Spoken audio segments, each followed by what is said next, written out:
मुर्दाबाद मुर्दाबाद मुर्दाबाद पहलगाम येथे नामर्दांगी करणाऱ्या पाकिस्तानचं करायचं काय? मुर्दाबाद मुर्दाबाद मुर्दाबाद मुर्दाबाद अरे या पाकिस्तानचं करायचं काय? मुर्दाबाद मुर्दाबाद मुर्दाबाद मुर्दाबाद पहलगाम येथे नामर्दांगी करणाऱ्या पाकिस्तानचं करायचं काय?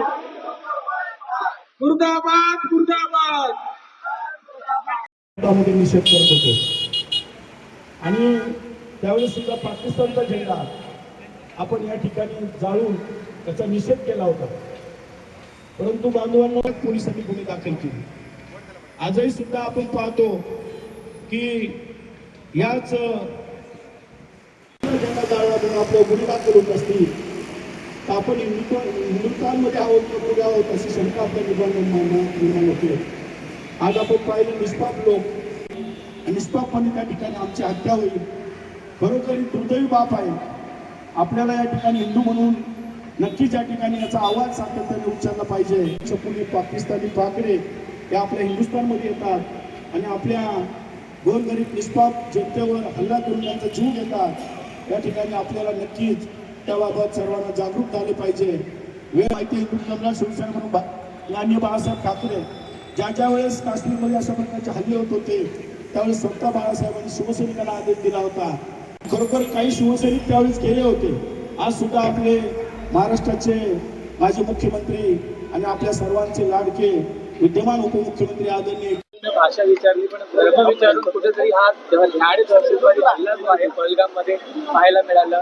आज तुमचा हा निषेध आंदोलन आहे, काय भावना आणि काय मागणी? आज नवी मुंबई शिवसेनेच्या वतीने त्याचसोबत युवासेना असेल, महिला आघाडी असेल, आम्ही शिवसेनेच्या वतीने जे आहे या ठिकाणी श्रद्धांजली आणि निषेध सभेचं या ठिकाणी आयोजन केलं होतं. मी सर्वात प्रथम जे आहे पहलगाम या ठिकाणी जे मृत्युमुखी पडले पर्यटक त्यांना सर्वांना त्यांच्या परिजनांना जे आहे त्यांना आम्ही या ठिकाणी भावपूर्ण श्रद्धांजली शिवसेनेच्या परिवाराच्या वतीने मी अर्पण करतो.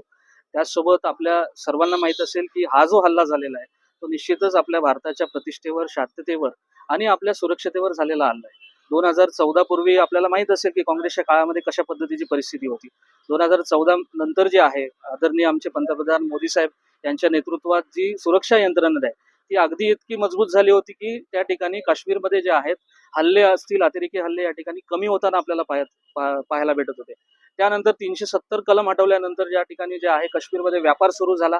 एक नवीन आशा आणि भविष्य घेऊन जे आहे काश्मीरमधली लोक कुठेतरी आशेच्या किरणेने त्या ठिकाणी बघायला सुरुवात केली होती आणि अशामध्ये जे आहे कुठेतरी शांतता त्या ठिकाणी भंग व्हावी याच अनुषंगाने हा दहशतवाद्यांनी भ्याड हल्ला केला.